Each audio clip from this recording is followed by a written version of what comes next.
Boa tarde. Boa tarde. Vossa atenção, por favor. Já está a entrar pessoas. Retornados que somos do almoço, espero que tenha sido revigorante para todos. Vamos dar início a mais uma conferência. Antes disso, gostaria de fazer um pedido. No término da mesma, peço a todos os presentes que permaneçam nos vossos lugares, pois vamos homenagear publicamente os funcionários docentes e não docentes com mais de 25 anos ao serviço da Escola Superior de Educação de Santarém. Obrigado.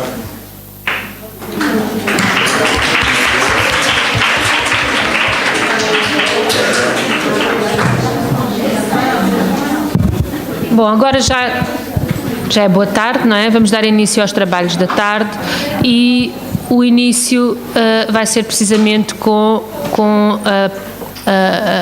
este painel, com a comunicação da doutora Maria José Neves, que está aqui ao meu lado direito e que vai nos falar sobre o referencial de educação para o desenvolvimento desde o ensino pré-escolar ou da educação pré-escolar até ao ensino secundário. Devo dizer, a doutora Maria José Neves é licenciada em Economia, é mestre em Educação e Sociedade, fez o seu trabalho, desenvolveu todo o seu trabalho no âmbito da dissertação de mestrado no âmbito da educação para a cidadania, foi professora durante 15 anos do ensino básico e secundário e é, neste momento, e dá uns anos para cá, técnica superior na Direção-Geral de Educação e no âmbito da educação para a cidadania coordena 3 equipas, a equipa precisamente da educação para o desenvolvimento, a equipa da educação intercultural e a equipa da educação para os direitos humanos. Também representa a DGE em várias comissões, em vários grupos de trabalho neste domínio nacionais, portanto a equipe representa nacionalmente em projetos e grupos de trabalho nacionais, mas também internacionais.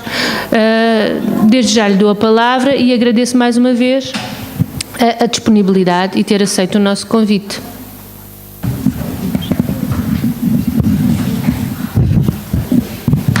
Bom, boa tarde a todos e a todas. Antes de mais, o meu agradecimento à AES de Santarém, na pessoa da doutora Marta Uva, que tive o gosto de conhecer recentemente numa rede de trabalho exatamente ligada à educação para a cidadania global. Os meus parabéns por esta iniciativa, porque também significa, do ponto de vista da educação para o desenvolvimento, e como a doutora La Salete já referiu, um alargamento do trabalho que se vem fazendo em diferentes escolas superiores de educação e também em ligação com a área IPES, e portanto esta via de ligação do terreno, ainda há pouco alguém falava da importância do local, é fundamental também para esse alargamento numa perspectiva daquilo que são as realidades concretas, mas também daquilo que é a ligação entre a academia e o trabalho que se vai fazendo e a reflexão sobre estes assuntos e como depois eles também podem ser transpostos para a ação e para a política educativa a nível nacional, mas também nas ligações que nós temos a nível europeu. Eu, antes de mais, e porque estou a ver uma plateia muito jovem, muito feminina também, gostava de ter um bocadinho a percepção de quem são as pessoas que tenho aqui, portanto, dentro desta camada mais jovem, porque a apresentação que eu tenho preparada em termos de PowerPoint, confesso que é muito voltada para a perspectiva também onde é que isto se insere do ponto de vista das políticas e depois então o próprio referencial. Portanto, eu começaria, se não se importassem, por fazer uma pergunta que é das pessoas que têm aqui que são estudantes, portanto da ESE, quem é que no percurso que está a fazer, em termos de curso, portanto tem no horizonte vir a ser docente? Se não se importassem de levantar o braço para eu ter uma ideia. Obrigada. E quem é que nesse percurso pensa vir a ser educador social, onde estas matérias possam ter, portanto, cabimento e relevância? Estou a ver só uma pessoa, 2, 3, 4, 5, 6, 7... pronto, já estou, obrigada. Obrigada também. Bom, Em relação às pessoas, portanto, que não levantaram o braço daquela camada mais jovem, portanto, que eu suponho que sejam estudantes de cada casa, nas outras perspectivas, portanto, eu espero que tenha algum interesse para vocês esta temática, mas sintam-se à vontade também para depois colocar questões. Eu mesmo assim, como estamos um pouco atrasados em relação ao tempo previsto, vou, em algumas partes mais de enquadramento, não desenvolver tanto, e depois então se surgir alguma dúvida poderei esclarecer nessa matéria. Bom, também seria indelicado da minha parte não perguntar às pessoas que têm, portanto, um perfil mais próximo em termos etários de mim, portanto suponho que sejam também cá da casa. É isso, doutora Marta? Algumas pessoas não? Diretora de um agrupamento? Sim. Portanto, há aqui pessoas que trabalham diretamente no terreno em termos do pré-escolar, ensino básico e secundário, é isso? Também? Mas pelo menos uma pessoa. Bom, então, posto isto, o que é que eu vou aqui apresentar? Portanto, quando se coloca o que é educação para a cidadania e educação para o desenvolvimento, há pouco o professor Formosinho referia-se à questão da interculturalidade.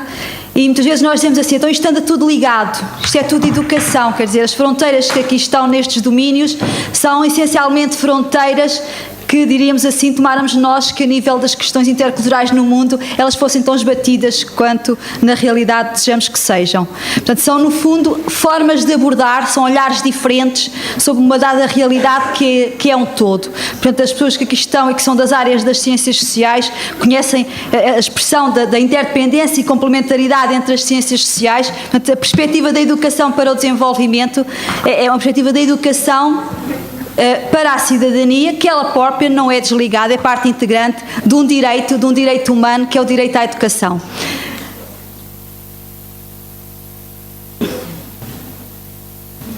Bom,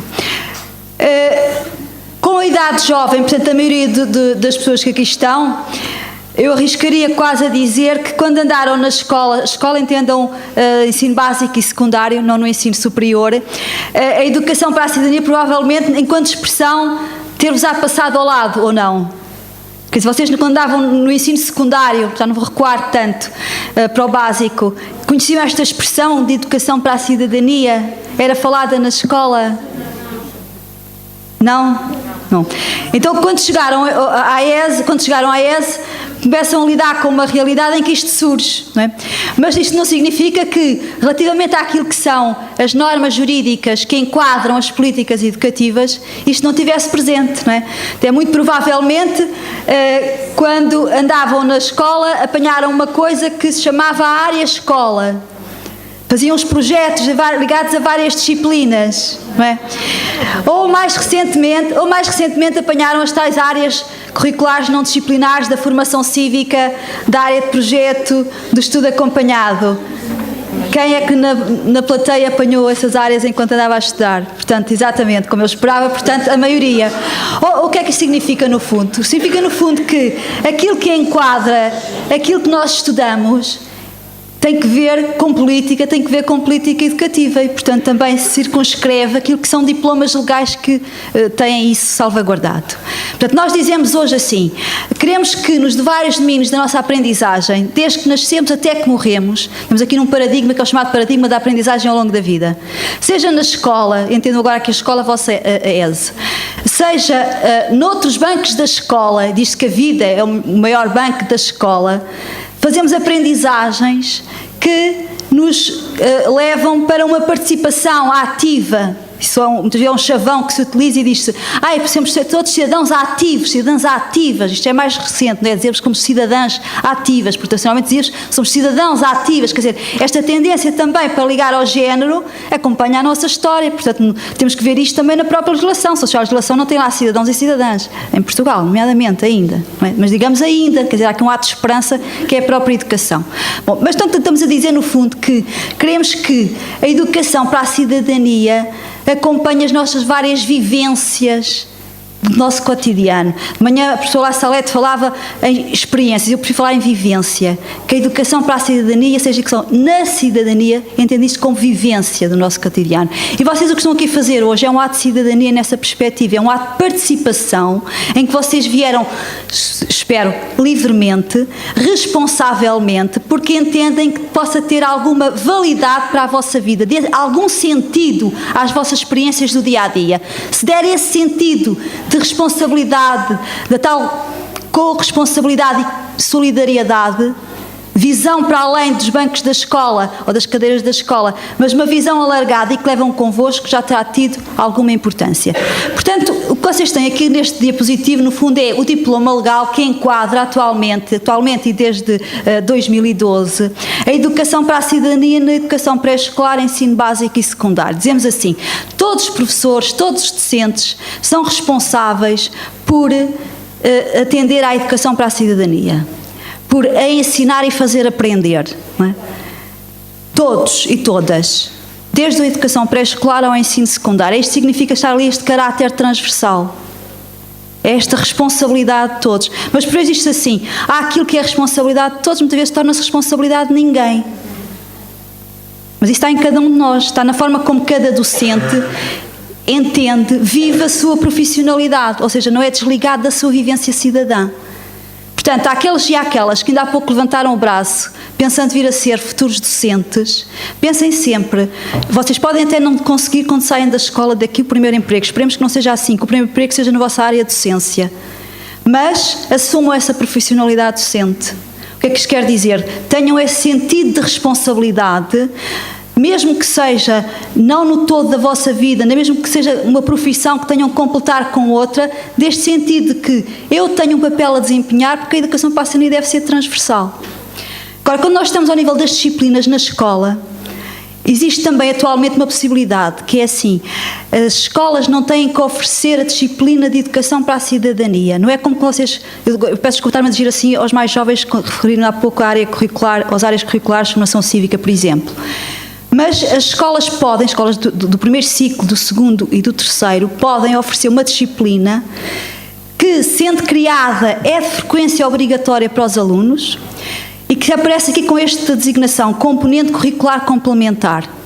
Às vezes diz que é disciplina autónoma de educação para a cidadania, mas pode não ser em educação para a cidadania, pode ser em áreas científicas, culturais, artísticas também. Mas no seu dia-a-dia as escolas têm múltiplos projetos ligados ao meio. Por exemplo, eu sei que hoje vai ser aqui assinado, portanto, o tal compromisso, que é um compromisso de envolvimento e trabalho colaborativo com outras entidades. Portanto, esse trabalho colaborativo visa desenvolver iniciativas, projetos, atividades dentro da educação para o desenvolvimento, portanto, como componente da educação para a cidadania. Portanto, é também a possibilidade que as escolas do ensino básico e secundário têm, sejam projetos da sua iniciativa, seja com outros parceiros locais ou regionais, nacionais ou internacionais. Bom, isto traduziu-se em termos legislativos desde 2012, portanto, no fundo, a orientação curricular é que não há obrigatoriedade de uma disciplina de educação para a cidadania, mas pretendeu-se reforçar o seu caráter transversal através de conteúdos e orientações programáticas. E o referencial que eu vou falar daqui a pouco é exatamente um desses documentos de reforço de conteúdos e orientações programáticas. Eu vou aqui, portanto, apressar um bocadinho esta parte, também por uma questão de gestão de tempo. Então, isto significa que nós estamos também aqui num paradigma que este próprio Governo está a dar mais importância, que é um paradigma da autonomia da escola, ou seja, a possibilidade da escola também decidir que tem ou não uma disciplina de educação para a cidadania. Se ela faz sentido, e dentro da educação para a cidadania pode ser educação para o desenvolvimento, pode ser educação intercultural ou outra dimensão que ela abranja, mas que tenha um sentido para a escola ligado também ao seu projeto educativo, ao contexto, à sua realidade em que se insere.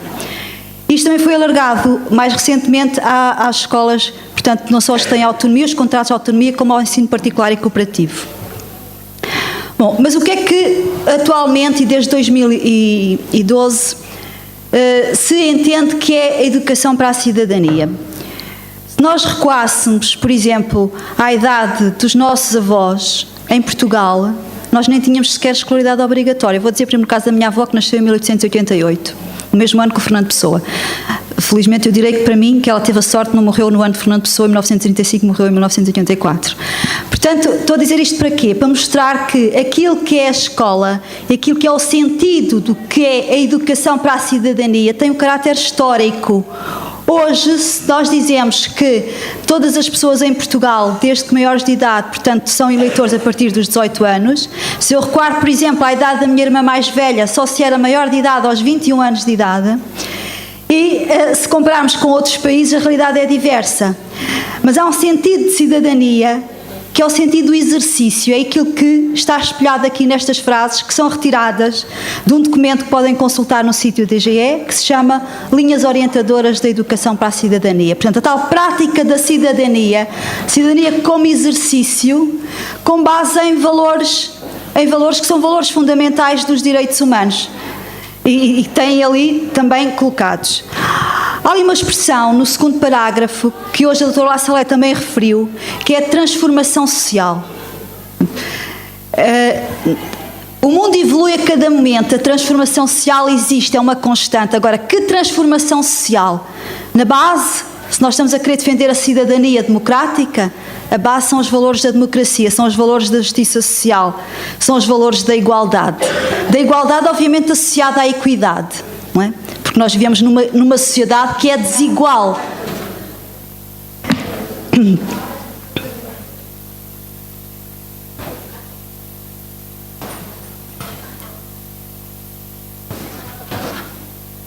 fazer a asneira.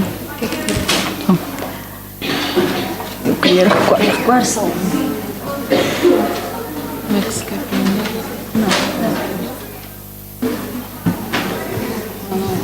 Como é que eu recuo só um? Tem que agora clicar em cima do que quer, que acho que é esse.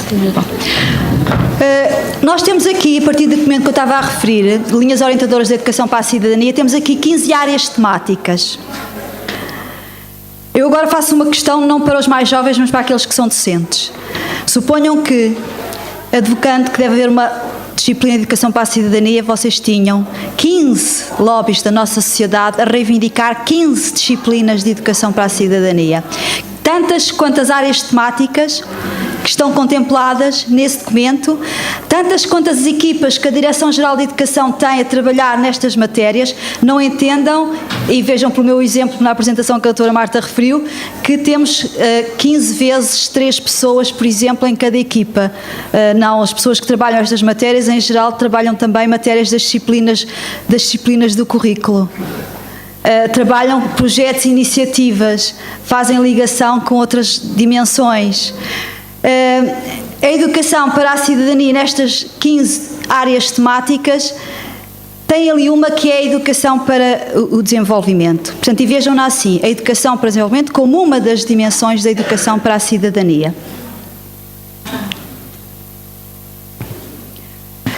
Do ponto de vista que está espelhado neste documento das linhas orientadoras, o que é que se entende por educação para o desenvolvimento? E, portanto, se tiverem presente as duas intervenções desta manhã relativamente, portanto, à doutora La Salete e ao professor João Formosinho, houve uma palavra que esteve ali sempre presente, ali eu diria duas interligadas, as interdependências, a globalização. Mas as interdependências e a globalização associado também àquilo que nós queremos, que é um desenvolvimento integral. O desenvolvimento integral é o desenvolvimento ligado à centralidade da pessoa humana. Se vocês lerem documentos internacionais, por exemplo, da Unesco e no nível mais lato da ONU, se tiverem presente documentos da OCDE, do Conselho da Europa, entre outros, esta questão da centralidade da pessoa humana no desenvolvimento atravessa todos esses discursos, todos esses documentos de referência. E o desenvolvimento sustentável ainda mais com a agenda da ONU relativa aos objetivos dessa natureza, portanto, aos objetivos de desenvolvimento sustentável. Depois outra questão também para reflexão, e aqui apelando mais uma vez à camada mais jovem desta plateia, que é o direito e o dever. Falou-se hoje de manhã em identidade e em identidades. Nós nos colocarmos na pele do outro, no lugar do outro, aquilo que para nós é um direito, para outro é o dever e vice-versa. E a identidade só se constrói na relação com o outro. E, portanto, se nós queremos ter uma prática cidadã, temos de ter uma prática de construção dessas identidades neste duplo sentido, neste espelho, simultaneamente quando vocês me olham ou quando eu vos olho, como parte que somos um bocadinho de todos e desta construção coletiva.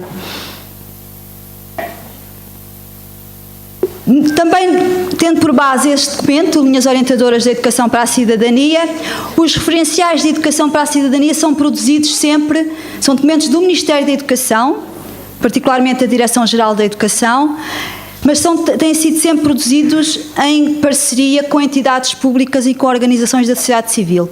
Isto é um entendimento que consta no próprio documento, portanto, da Educação para a Cidadania e Linhas Orientadoras, porque se entende que a cidadania, obviamente, com participação na polis, portanto, na vida pública, tem que ter como parceiro, portanto, essas entidades, não pode ser fechada dentro das salas propriamente do Ministério da Educação.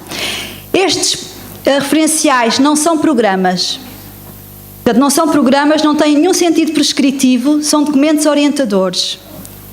Precisamente dentro daquilo que eu há pouco referi, das diferentes áreas temáticas da educação para a cidadania e da interligação que deve existir entre elas.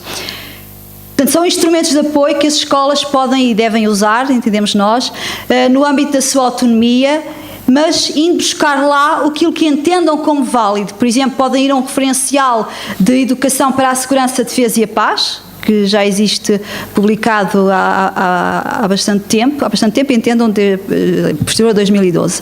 Ir ao referencial de educação para os direitos humanos, esse não existe em Portugal pelo Ministério da Educação, mas existem diferentes referentes internacionais e nacionais nessa matéria. E, por exemplo, ao referencial de educação para o desenvolvimento, que tem, já vamos ver, temas que se cruzam com este, nomeadamente também tem um tema de paz. Como é que surge este referencial, para além do enquadramento curricular que eu referi da educação para a cidadania como transversal?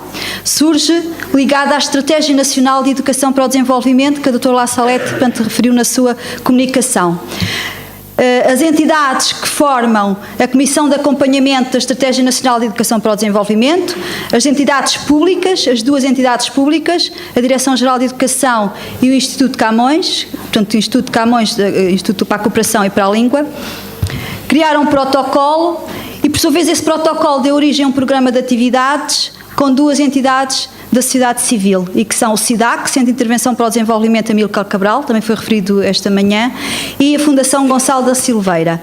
E, portanto, são estas 4 entidades que desde 2013 se colocaram em parceria a trabalhar no âmbito do referencial de educação para o desenvolvimento.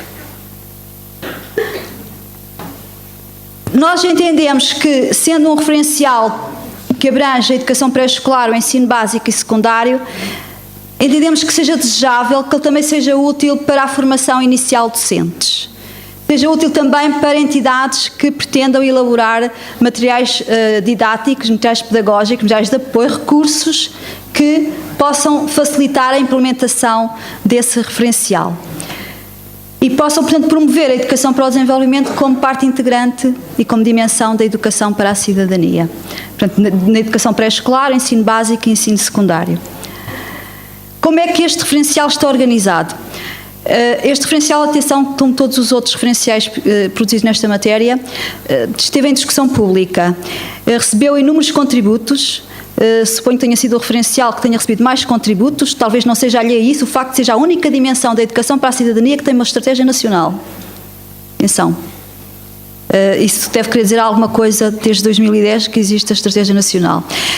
Por exemplo, no âmbito da educação rodoviária, nós temos uma estratégia de segurança, uma estratégia de segurança rodoviária. E depois, então, sim, tem um objetivo ligado às questões da educação, com a intervenção mais direta do Ministério da Educação, embora em ligação também com outros parceiros, também um leque muito alargado. Mas enquanto estratégia nacional de educação no âmbito da educação para a cidadania, portanto, é única. À semelhança dos outros referenciais, ele está organizado por níveis e ciclos de educação e ensino, como eu dizia há pouco, desde a educação pré-escolar, neste caso até ao ensino secundário. São identificados temas Entendendo como tal, como dizia a doutora La Salette, são temas no sentido, portanto, de uma abordagem, porque nós quando estudamos um assunto temos que começar por algum lado, não é? Portanto, nem que seja depois a seguir vermos as ligações que existem entre esses vários assuntos. Há uma breve descrição de temas globais. Vocês podem consultar desde já a versão que esteve em consulta pública. Eu digo assim porque o referencial está aprovado, mas nós internamente na DGE estamos a fazer a concepção gráfica. Vai ter uma edição também em inglês, porque nesta matéria a DGE é uma das entidades nacionais que é membro do GIN, portanto foi referido hoje de manhã, Global Education Network Europe, e também tem havido um grande interesse por parte da Unesco nestas matérias, fruto da ligação que tem com a área da ação em grande expansão, que é a educação para a cidadania global e que está a ter uma abrangência ainda maior após a aprovação da resolução da ONU dos Objetivos de Desenvolvimento Sustentável. E, portanto, como também queremos que haja uma disseminação forte a nível de outros países e de nossos parceiros internacionais, portanto, também vai haver, estou a dizer assim, vai haver, porque o tradutor ainda não começou o trabalho, mas vai começar muito brevemente essa tradução. Depois há uma definição por objetivos, temas e subtemas, e depois o que é que são estes descritores que vocês encontram aqui? Os descritores não são mais quando nós estamos a fazer aquele exercício. O que é que os nossos educandos, educandas, alunos e alunas têm que saber, têm que aprender? E, portanto, aí falamos de descritores. A concepção que está presente neste referencial não é tão esmiuçada ou tão pormenorizada como são os chamados Learning Outcomes. Portanto, mas é muito próxima. Nós temos descritores neste referencial que são idênticos àquilo que é a formulação de descritores no sentido dos resultados de aprendizagem, da expressão inglesa Learning Outcomes.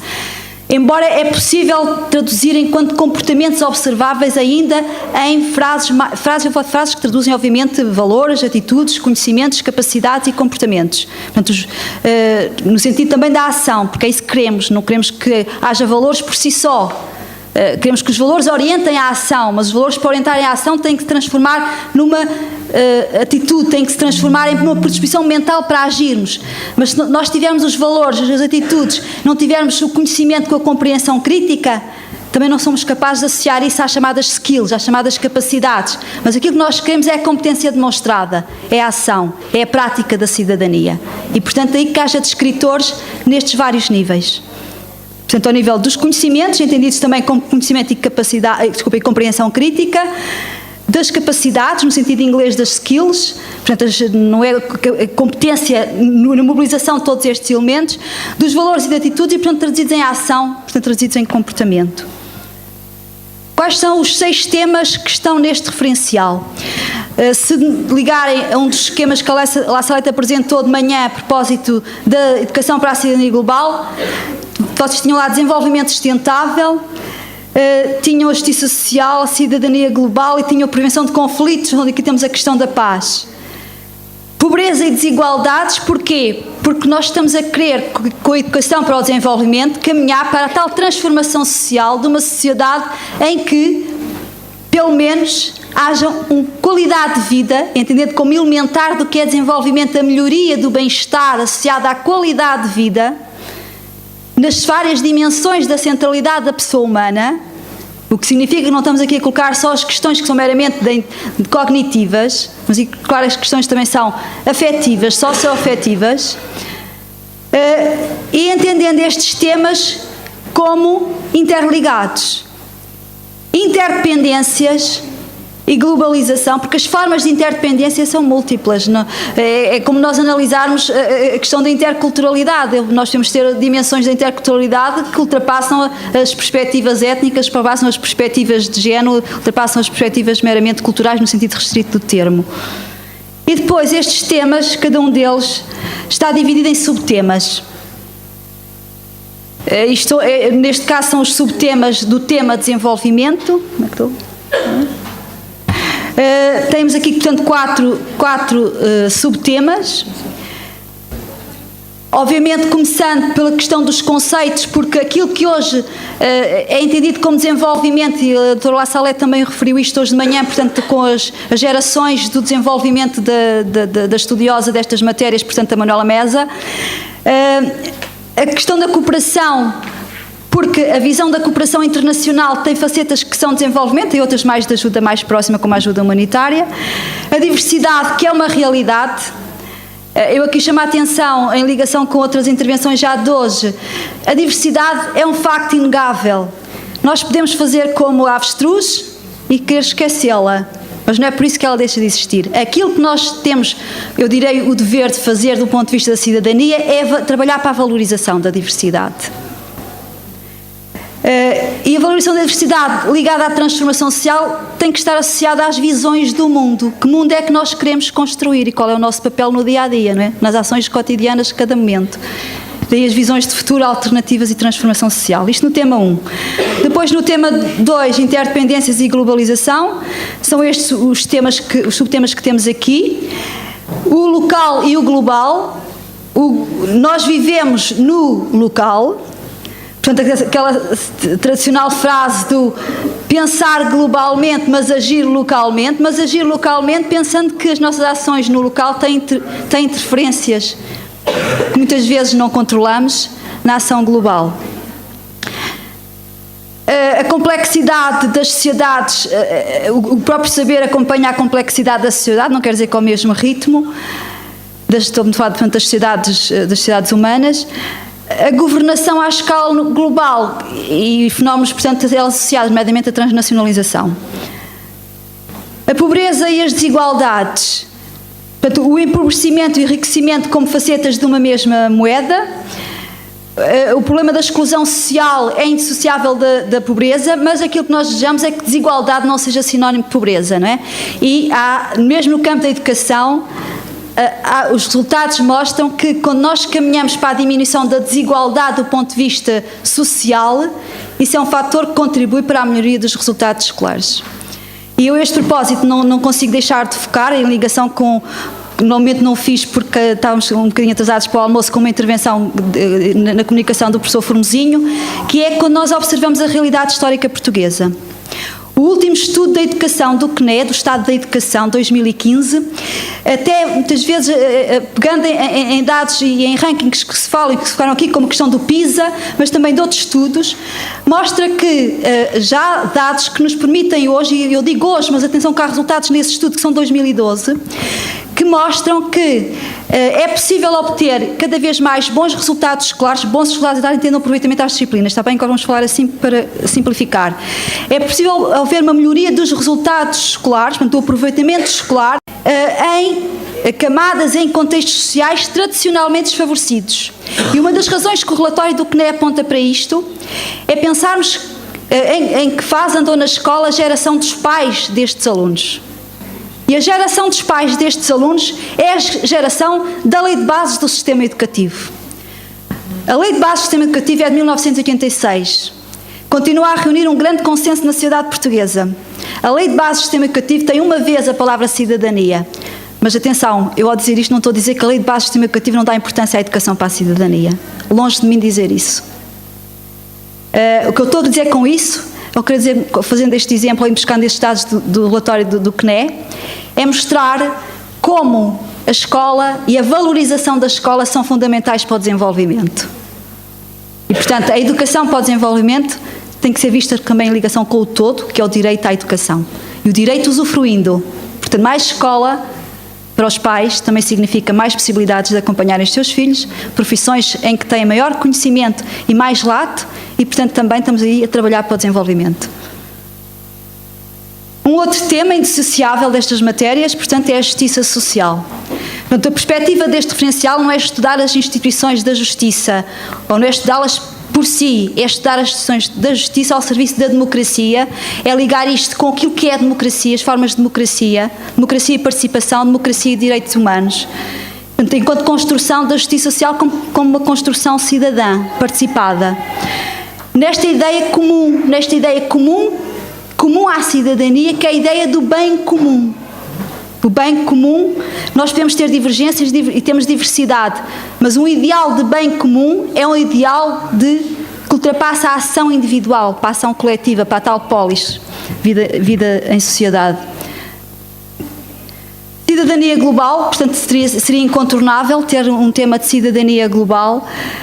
A comunidade planetária, e este conceito está muito associado ao desenvolvimento sustentável e ao próprio tema 1. A construção de uma sociedade mundial mais justa e sustentável, portanto, é uma ambição presente, já estava, por exemplo, ao nível dos países, podemos dizer quase a totalidade dos países do mundo que subscreveram os objetivos do milénio, e ainda está mais agora com os objetivos de desenvolvimento sustentável, embora eu deva referir que é preciso trabalhar estas matérias numa perspectiva local para chegarmos àquilo que queremos, o sustentável global. Isso faz-se com participação e com responsabilidade. Portanto, aí também este subtema. E o tema paz. Portanto, nós não podemos falar de desenvolvimento sem pensar em direitos humanos, mas para que haja possibilidade de desenvolvimento é preciso caminhar para a construção de uma sociedade em que o ideal seja um ideal de paz. E direitos humanos também não se salvaguardam se não houver uma corresponsabilidade de todos, mas não houver o trabalhar para este conjunto. Paz é possível associado ao desenvolvimento. Atenção, o direito ao desenvolvimento é um direito humano. O direito ao desenvolvimento, na evolução dos direitos humanos, é um dos chamados direitos da terceira geração dos direitos humanos. Igualdade, liberdade, fraternidade. Conhecem isto de algum lado? Os ideais da Revolução Francesa eram e são de 1789. Os direitos da fraternidade são chamados direitos da terceira geração, onde estão nomeadamente o direito ao desenvolvimento e o direito à paz. E o direito ao desenvolvimento continua a ser algo porque lutamos hoje em dia. Mas atenção, que a história mostra-nos que nada em matéria de cidadania e democracia são conquistas irreversíveis. E se nós pensarmos isto à luz de fenómenos atuais, então, mais uma vez, estamos a pensar no papel de cada um de nós. Por vezes, quando eu estou em escolas com alunos de educação básica e do ensino secundário com estas matérias, gosto de olhar para os jardins da escola e depois ter os diretores dos agrupamentos a dizerem assim: este jardim está cuidado pelos nossos alunos. Mas depois nós continuamos a andar, e por exemplo em escolas de pavilhões, e vemos alunos mandarem papéis para o lixo, começamos a achar que ainda há aí um longo trabalho a fazer. Mas atenção, que o exemplo da educação ambiental e para a sustentabilidade, tem uma grande ligação com a educação para o desenvolvimento, é daquele em que hoje se diz em Portugal que se tem uma batalha ganha. E que se diz assim: hoje em dia são os filhos e as filhas que ensinam os pais e que dizem que querem o lixo separado. Porque isso começou na escola. Isso para mim é uma imagem, é um exemplo de esperança, da educação como tal, esperança.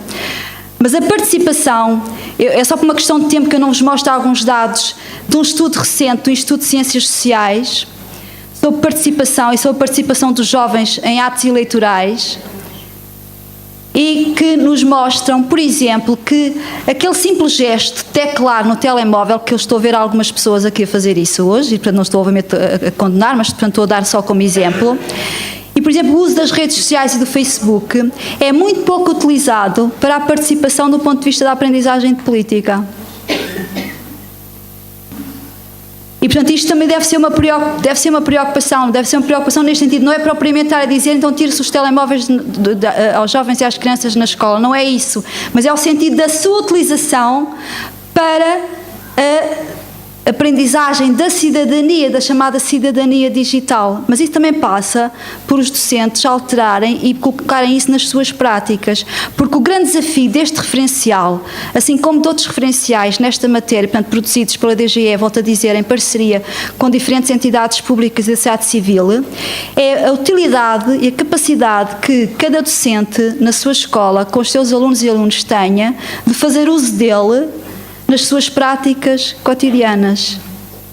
Porque, em contrário, ele poderá ser muito bonito, olha-se graficamente, estará num sítio da DGE, com links para muitos outros sítios, entendo aqui, portanto, sítios web, mas se não tiver essa utilidade de alguma transformação nas práticas cotidianas, eu volto àquilo que comecei no início, que era aquela mensagem para os mais jovens que aqui estavam, que disseram, portanto, que têm nos seus horizontes virem a ser docentes.